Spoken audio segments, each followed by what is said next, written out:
ক্লান্ত হৃদয় নিয়ে আজকে গণমাধ্যমের সামনে দাঁড়িয়েছি। সত্যিকার অর্থে বাংলাদেশের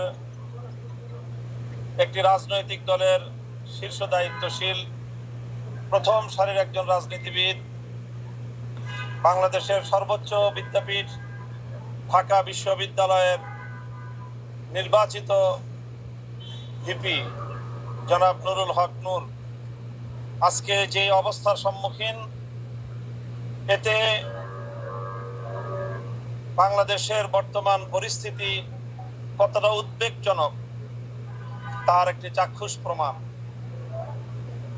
আমি ভিপি নূরের যেই পরিস্থিতি দেখেছি, এটি আসলে ভাষায় ব্যক্ত করা সম্ভব নয়।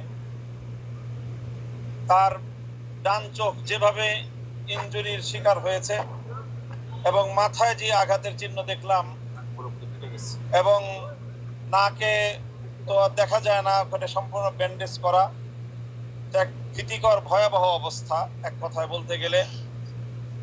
অর্থাৎ দেখলেই বোঝা যাচ্ছে যে শরীরের সবচেয়ে সেন্সিটিভ জায়গা মাথা, চোখ, নাক, এখানে এলোপাতাড়ি ভাবে যেইভাবে উপর্যুপরি হামলা করা হয়েছে, এটাকে সম্পূর্ণ পরিকল্পিতভাবে হত্যার ষড়যন্ত্র ছাড়া আর কোনোভাবে অভিহিত করা যায় না।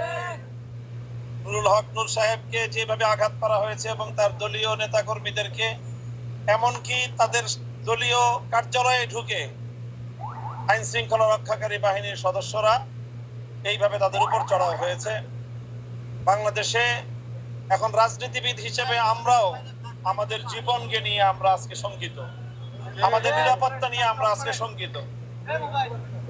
আমরা অত্যন্ত উদ্বেগ এবং উৎকণ্ঠার সাথে যে কথাটি ব্যক্ত করতে চাচ্ছি সেটা হলো এই, আজকে এই 29শে আগস্টের এই হামলা, এটা আমাদেরকে মনে করিয়ে দিচ্ছে যে 2024-এর 5ই আগস্ট পূর্ববর্তী পুলিশের চরিত্র কোনো পরিবর্তন ঘটেনি।